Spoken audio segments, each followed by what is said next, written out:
우리 하나님의 말씀을 같이 보도록 하겠습니다. 오늘 하나님의 말씀 요한복음 7장 1절에서 우리 13절 말씀까지 같이 봅니다. 그 후에 예수께서 갈릴리에서 다니시고 유대에서 다니려 아니하심은 유대인들이 죽이려 함이로라. 유대인의 명절인 초막절이 가까운지라. 그 형제들이 예수께 이르되 당신이 행하는 일을 제자들도 보게 여기를 떠나 유대로 가소서. 스스로 나타나기를 구하면서 묻혀서 일하는 사람이 없나니 이 일을 행하려 하거든 자신을 세상에 나타내소서 하니 이는 그 형제들까지도 예수를 믿지 아니함이로라.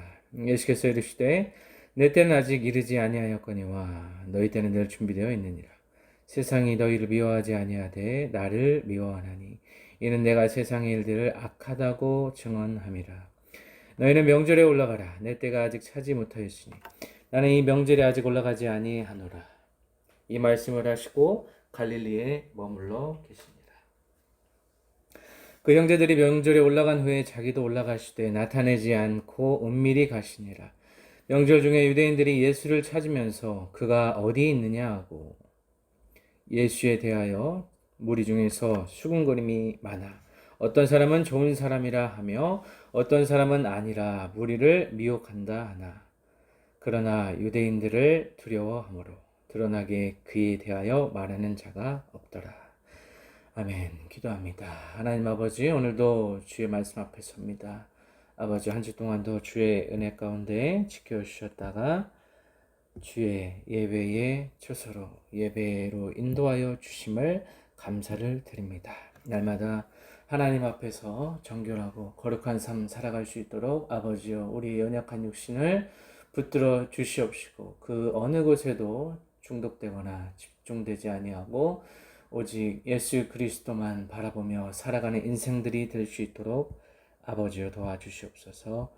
감사드리며 살아계신 예수 그리스도의 이름으로 기도합니다.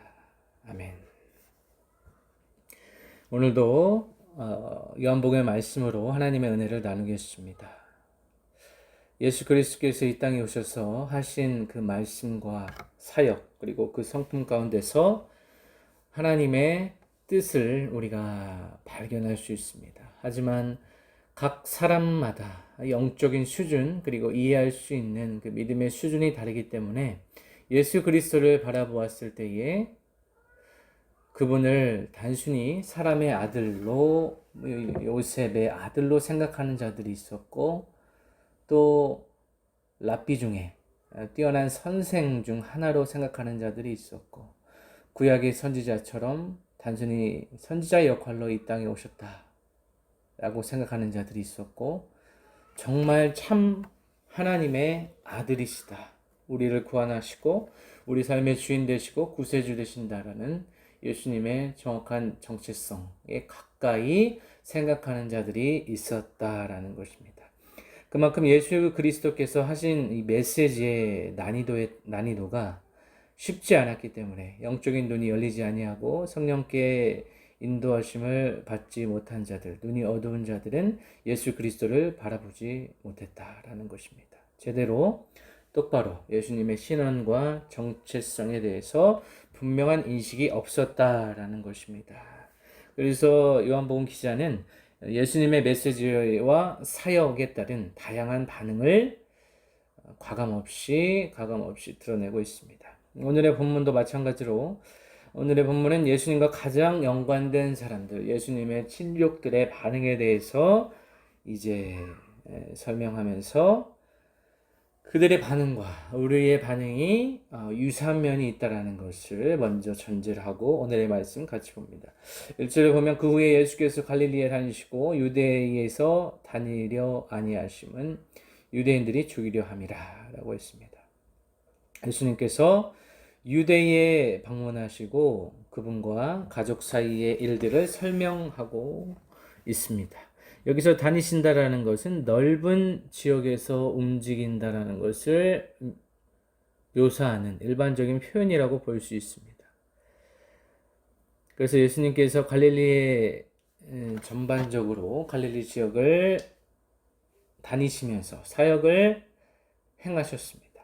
하지만 그때의 이 유대인들이라고 하면 예루살렘의 종교 당국자들을 의미하고 있습니다. 예루살렘의 이 종교 당국자들, 또 바리새인들, 또 공회원들을 의미하는데, 이들에 의해서 예수님께서 마치 지명 수배자와 같은 그러한 상황에, 그러한 처우에 놓이게 되었다라는 것입니다. 예수 그리스도께서 그동안 하신 그 사역을 통하여서 그들에게는 적대심이 일었고 신성모독이라는 그러한 명목하에 예수 그리스도를 이제는 십자가의 자리로, 죽음의 자리로 내몰게 되는 상황이 이어지고 있다는 것입니다. 2절에 보면 유대인의 명절인 초막절이 가까웠다라고 했습니다. 유대인들의 축일이죠. 이 초막절. 유월절보다 약 6달 후에 있는 명절이 되겠는데, 이 초막절에는 농업적인 요소 그리고 역사적인 요소가 있습니다. 농업적으로는 수확이 끝난 것을 의미하고, 역사적으로는 광야에서 그들의 조상들이 광야에서 어떠한 생활을 해 나가는가에 대한 그러한 사실들을 기억하고 기념하는 날입니다. 그들의 조상들이 애굽에서 나와서 광야를 횡단할 때 임시 거처인 이 초막에서 살았던 것을 기억하기 위하여서 이 초막절 또는 장막절이라고 하는 이 명절을 지켰다라는 것입니다. 축제 기간 동안에 올리브 나무나 야자나무 등으로 지은 이 초막이나 오두막에서 지내면서 이스라엘 백성들이 광야 생활을 할 때에 하나님께서 지키시고 보호해 주셨음을 떠올리며 감사를 드리는 명절이라고 볼 수가 있습니다. 이 초막이라는 것이 사실 이 사막에서 지냈을 때 궁핍하고 또 비참한 그러한 상황을 떠올리기보다는, 그러한 상황 속에서도 하나님께서 보호하시고 그들의 육체와 그들의 영혼을 따뜻하게, 또 때로는 낮에는 구름기둥으로, 밤에는 불기둥으로 인도하셨던 하나님의 은혜를 생각하게 하는, 하나님의 은혜를 상징하는 명절이라고 볼 수가 있습니다. 그래서 당시의 백성들이 종말론적인 소망을 가지고 경축의 분위기로 이 명절을 지켰다라는 것을 우리가 알 수가 있습니다. 3절에 보면 그 형제들이 예수께 이르되 당신이 행하는 일을 제자들도 보게 여기를 떠나 유대로 가소서라고 했습니다. 예수님과 그분의 형제들 사이에 이제 대화가 시작됩니다. 이것은 마치 예수님께 도전하는 또는 조롱의 의미로, 또 예수님의 권위와 명예에 도전하는 그러한 상황에 놓이게 됐다라는 것이죠. 그래서 이러한 언어 유희와 역설 가운데 주님께서 그들의 형제를 대하고 있다라는 것입니다. 요한복음 4장 44절에 보면 선지자가 자기 고향에서는 환대받지 못한다고 했습니다. 예수님의 형제들 역시 주님의 인격과 사역을 조롱하는 모양새로 말하고 있다라는 것입니다. 예수님의 공적 지위를 조롱하면서 제자들도 볼 수 있게 여기를 떠나 유대로 가소서라고 이야기하고 있다라는 것입니다. 이 형제들조차도 예수님에 대한 믿음이 더 없었다라는 것입니다. 왜냐하면 자기와 함께 생활하고 자라고 예수님께서 어떻게 성장해 왔는지 눈으로 다 지켜봤기 때문에 하루아침에 예수님을 주님으로, 하나님의 아들로 인정하기 어려웠다는 것이죠. 4절 말씀 계속해서 조롱으로 주님을 대하고 있는 모습입니다. 스스로 나타나기를 구하면서 묻혀서 일하는 사람이 없나니 이 일을 행하려 하거든 자신을 세상에 나타내소서 하니 라고 했습니다. 이 조롱의 의대로 조롱하려는 의도를 가지고 주님께 접근하고 있습니다. 또 주님께 설명조의 책망을 하고 있다는 것입니다. 스스로 나타나기를 구하면서라는 뜻은 예수님께서 이렇게 행동하시는 이유가 예수님께서 유명인사가 되려는 의도를 가지고 있다라고 생각했기 때문에, 사람들의 관심을 끌기 위하여서, 주의를 끌기 위하여서 예수님께서 이러한 행동을 하고 있다고 생각했기 때문에 이들은 스스로 나타나기를 구하면서 묻혀서 일하는 사람이 없다라고 조롱하고 있다는 것입니다. 예수님을. 그래서 나타나다라는 것은 드러나게 행동한다라는 것입니다. 그래서 드러나야 되기 때문에 여기서 묻혀서 여기 있지 말고 이제는 더 자신을 세상에 나타내라 라고 하는 것입니다. 예수님의 형제들은 예수님의 행동을 자신들의 영적인 수준, 그 수준 낮은 영적인 수준으로 예수님을 해석하고 바라보았다라는 것입니다. 예수님을 마치 오늘날의 인플루언서 정도로 생각하면서 예수님을 대하고 있다라는 것입니다. 자신을 세상에 나타내라는 것은 예수님의 사역과 예수님의 정체성을 부인하는 발언이고 또 조롱하는 발언이라고 볼 수 있습니다.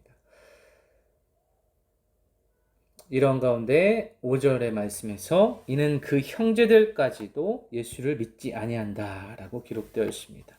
예수님의 형제들의 실상, 그들의 믿음의 수준, 영적인 수준을 나타내고 있고 이 대화에 대한 통찰을 제공하고 있습니다. 예수님에 대한 불신으로 인하여서 그들의 눈이 어두워지고 그들의 생각 자체가 굉장히 낮은 수준, 세상과 같은 수준으로 내려앉았다라는 것입니다. 이곳에서 형제들의 불신을 우리가 발견할 수 있다라는 것입니다. 하지만 예수님을 믿지 않는 것, 믿지 않는 죄, 이것이 가장 큰 죄라고 볼 수가 있습니다. 이 불신의 죄가 결국에는 우리의 인생을 파멸과 멸망의 길로 인도할 수밖에 없기 때문에 예수님을 믿지 않는다는 것 그 자체가 그 사람에게는 영원한 저주로 임할 수 있다는 것입니다. 예수님을 믿는 것과 예수님을 믿지 않는 것은 그들의 인생에서 가장 확연한 차이, 그리고 마지막 종말에 이르러서 그것이 완벽한 분리로 이어질 것입니다. 6절의 말씀 보면 예수께서 이르시되 내 때는 아직 이르지 아니하였거니와 너희 때는 늘 준비되어 있느니라 라고 했습니다. 그래서 이해하기 어려운 주의 말씀이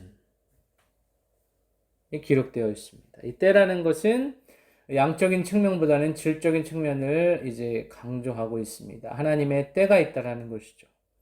내 때가 곧 하나님께서 정하신 때라는 것입니다. 그래서 언어 유희를 통해서 사회적인 도전을 진술하고 있습니다. 예수님은 자기 형제들의 권고를 다루시면서 동시에 더 큰 문제에 관심을 가지고 있다는 것입니다.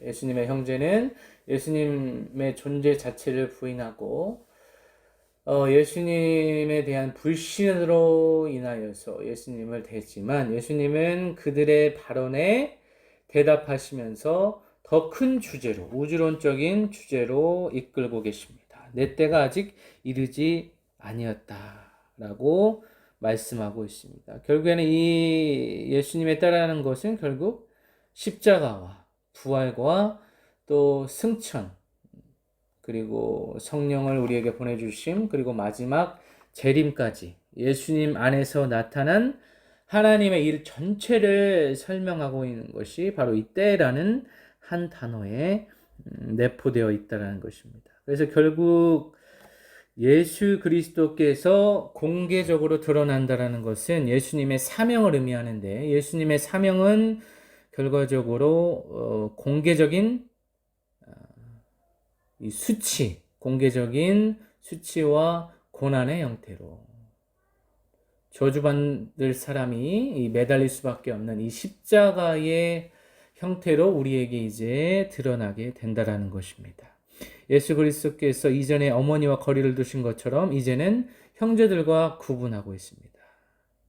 이 형제들과 거리를 두었다는 것은 영원한 결별이 아니고 이제는 거리를 둠으로 인하여서 가족이 하나님 안에서 하나된 가족으로 재결합되고 재통합될 수 있다라는 이제 가능성을 나타내고 있다라는 것이죠. 그래서 예수 그리스도께서 때를 이야기하셨지만 당시에 이 말씀을 정확히 이해한 자들은 드물었다라는 것입니다. 이것이 우리 그리스도인들에게 또 중요한 말씀이 될 수 있다라는 것이죠. 왜냐하면 하나님께서 말씀하실 때 어떠한 채널을 통해서든 말씀하실 때 그것을 듣고 이해하고 영적인 수준을 갖추어진 영적인 수준이 준비된 자들에게는 이 말씀이 들려서 그 말씀이 살아서 그의 삶을 변화시키고 하나님께로 주의 말씀에 더욱 가깝게 다가갈 수 있게 만들어 주기도 하지만 우리가 영적인 수준이 낮은 상태로 유지되고 계속해서 신앙생활을 함에도 불구하고 낮은 수준의 신앙을 유지하게 된다면 하나님께서 어떠한 채널로 말씀하셔도 들을 수 없는 이것이 가장 큰 비극이 아닌가 생각해 봅니다. 7절 계속해서 말씀 봅니다. 세상이 너희를 미워하지 아니하되 나를 미워하나니 이는 내가 세상 일들을 악하다고 증언함이라 라고 했습니다. 그래서 이 말씀은 예수님의 형제들과 세상을 동일시하는 말씀, 세상에 대해서 부정적으로 주님께서 말씀하고 있습니다. 그래서 세상의 일들에 대해서 주님께서 비판적인 시각으로 말씀하고 있기 때문에 이 세상과 형제들을 동일시하면서 이제는 그들을 책망하고 있다라는 것입니다. 그들의 안목, 그들의 수준, 그들의 신앙 체계, 사고 체계에 대해서 정면으로 반박하면서 이 세상과 그 형제들을 또 동일시하면서 세상의 일들을 악하다고 주님께서 말씀하고 있습니다. 이것은 세상의 일들이 악하다고 하신다는 것은 결국 이제는 그들의 생각과 사고방식을 바꾸고 변화시키고 마치 혁명적인 그 사고의 전환을 통하여서 그들의 믿음이 이제는 예수 그리스도께로 가까이 다가오기를 바라시는 예수 그리스도의 소망이라고도 볼 수가 있습니다. 그러면서 이제 8절 너희는 명절에 올라가라 내 때가 아직 차지 못하였으니 나는 이 명절에 아직 올라가지 아니하노라 라고 했습니다. 형제들의 악한 의도에 대한 책망의 말씀이죠. 그리고 초막절을 이 명절이라고 주님께서 명명하고 있습니다. 예수님께서 형제들과 이 명절을 분리시켰다라는 것은 결국에 예수 그리스도께서 이 장막절과 또 초막절을 참 장막 대신 예수 그리스도 그 자신과 구분시키는 모양새라고 볼 수가 있습니다. 이 장막절이라고 하는 이 명절 자체가 중요한 것이 아니라 이제는 새 시대가 도래했기 때문에 그 장막 자체 되시고 하나님의 임재 자체 되시는 예수 그리스도와 이 형제들을 분리시키고 있다라는 것입니다. 1차적으로 분리시켰지만 이제는 결국에는 재통합과 다시 하나님의 임재 안으로 그들이 들어오기를 바라는 예수님의 마음이 담겨 있다는 것이죠. 그리고 9절 말씀, 이 말씀을 하시고 갈릴리에 머물러 계셨다라는 것은 결국 이 내러티브에서 이 줄거리에서 약간의 긴장을 완화시키는 효과를 가지고 있습니다. 그래서 자신의 형제들과 주님은 전혀 다르다고 선언하시는 것이고 또 의도적으로 대조적인 모습을 주님께서 보여주고 계신다라는 것입니다. 잠시 머물러 계시다가 이제는 다시 명절에 10절에 보면 그 형제들이 명절에 올라간 후에도 자기도 올라가셨다라는 것은 일정한 이 분리를 통하여서 이제는 다시 결합하시기 위하여서 다시 그들을 하나님의 품으로 인도하기 위하여서 다시 올라가셨는데 은밀히 올라가셨다라고 했습니다. 예수님의 형제들과 이 명절을 이 장막절을 분리시킨다라는 것입니다. 궁극적으로는 명절에 올라가셨지만 예수님께서 그 형제들과 자신을 구분시키시고 또 새로운 상황이 이제 펼쳐진다라는 것입니다. 이 명절, 초막절과 예수 그리스도께서 거기 참여하신 것에 대한 둘 사이에 약간의 긴장감이 있다라는 것이죠. 장막절은 앞서 말씀드린 것처럼 주로 즐겁게 경축하고 백성들의 종말론적인 소망과 연관이 되어 있습니다. 이 종말론적인 소망이라는 것은 결국 이스라엘의 그 조상들의 역사와 관련되어 있고 그것에 의지하고 있다라는 것인데, 하지만 예수 그리스도께서 온 이후, 이 신약시대 이후에는 이 명절이라는 것은 그분이 없으면 의미가 없다라는 것입니다. 그분이 참 장막이 되어 주시기 때문에 그분을 제외하고 그분을 논외로 삼는다면 예수님의 형제들이 참여한 이 명절이라는 것은 결국 의미가 없다라는 것이죠.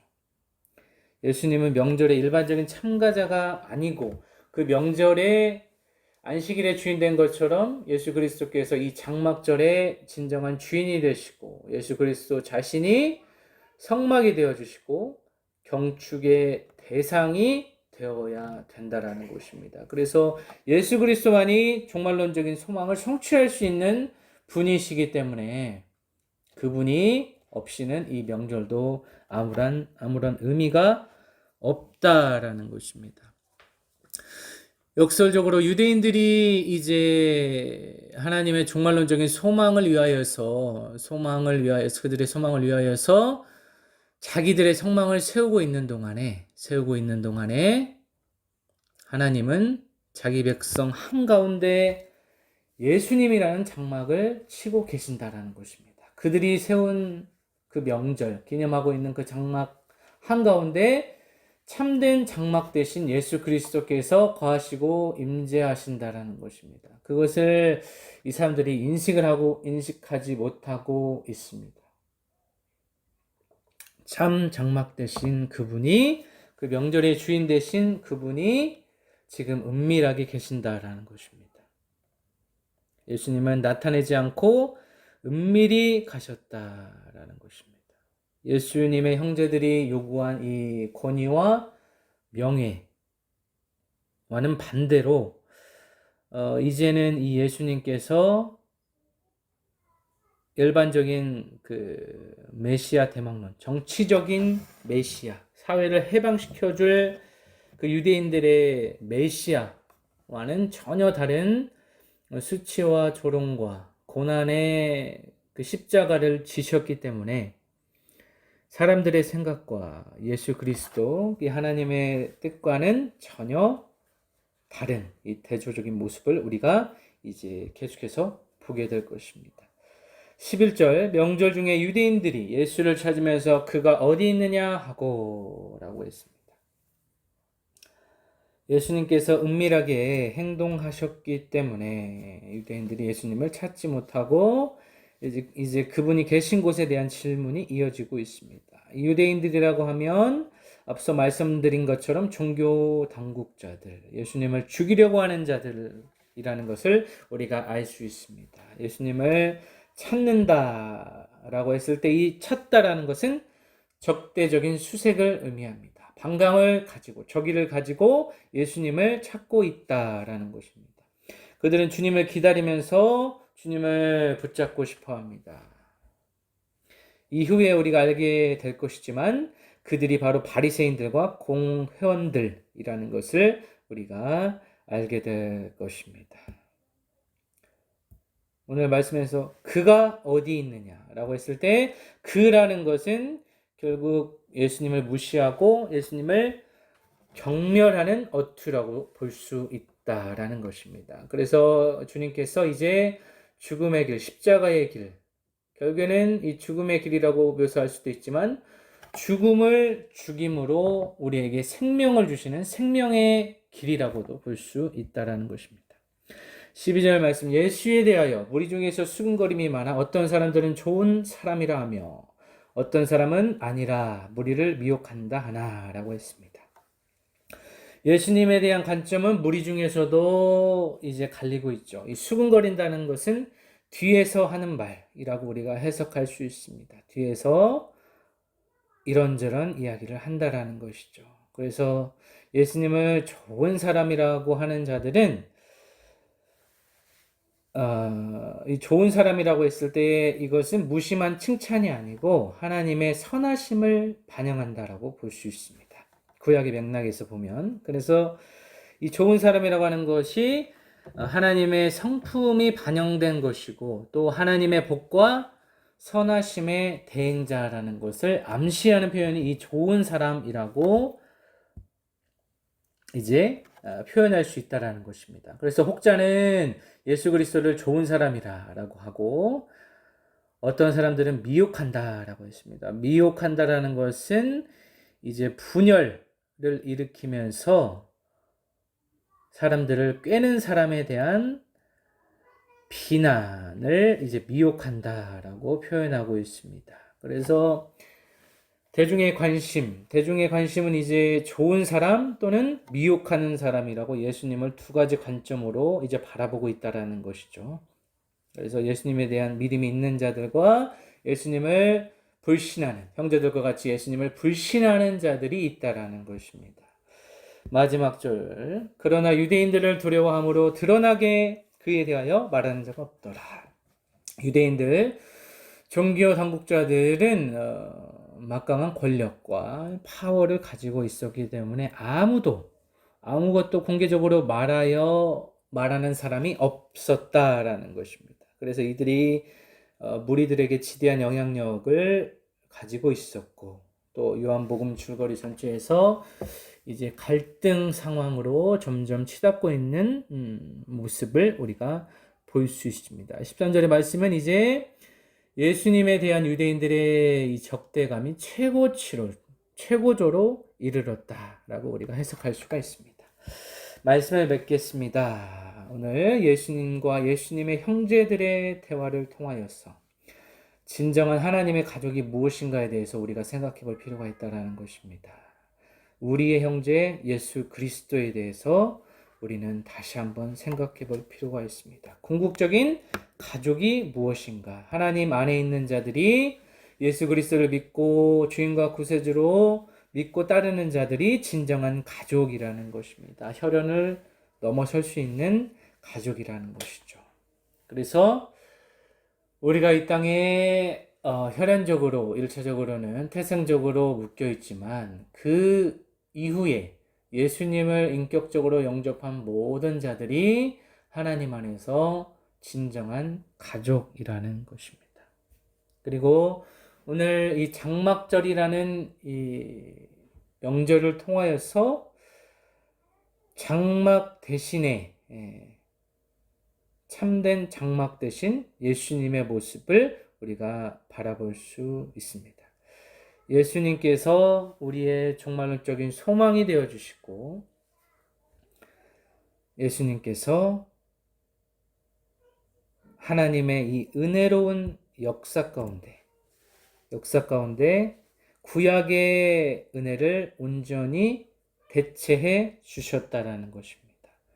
그래서 이제는 이 신약 이후의 시대를 살아가는 우리들에게는 장막절을 기념할 것이 아니라 주의 만찬으로 주님께서 계속해서 말씀해 주셨던 것처럼 이 축제에서 그리스도의 살이 양식이 되고 그리스도의 피가 음료가 되어서 그 십자가의 은혜를 생각하면서 또 불멸의 부활 그리고 그리스도의 확실한 재림의 소망을 통하여서 우리가 살아가야 된다라는 것입니다. 이 명절이 중요한 것이 아니라 이 명절 자체, 명절을 뛰어넘는 명절을 완벽하게 대체할 수 있는 참된 장막 되시는 예수 그리스도를 우리가 믿으며 이 모든 우리 안에 불신과 우상을 제거하며 살아가야 될 것입니다.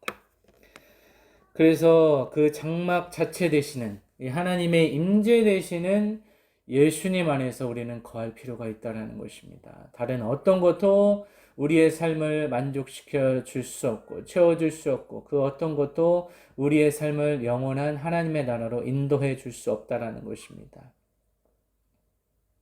우리가 썩어 없어질 것에 집착하지 아니하고 하나님의 임재 가운데 그 임재 자체 되시는 예수 그리스도 안에서 그 예수 그리스도 안에서 참된 평화를 누리며 살아가는 우리 진유의 모든 성도가 되기를 예수 그리스도의 이름으로 간절히 축원합니다.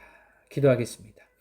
아버지의 부족한 적인 말씀을 전했습니다. 이 땅을 살아가면서 우리가 어디에 거해야 될지, 우리 삶이 좌로나 우로나 치우치지 아니하고 참된 성막 되시고 장막 되시는 그 예수 그리스도 품 안에서 진정한 자유와 기쁨을 누리며 살아갈 수 있도록 이 세상에서 절대 누릴 수 없는 그 하나님의 임재와 은혜 가운데 살아갈 수 있도록 아버지여 인도하여 주시기를 원합니다. 우리 안에 모든 우상과 우리 육체의 연약함을 주님 앞에 이 시간 올려드리기를 소망합니다. 아버지여 우리 삶을 붙들어 주시옵시고 날마다 하나님께로 가까이 나아가는 우리의 모든 심령 진유의 모든 성도가 될 수 있도록 아버지여 역사하시고 도우시고 성령께서 인도하여 주시옵소서. 감사드리며 살아계신 예수 그리스도의 이름으로 기도합니다. 아멘.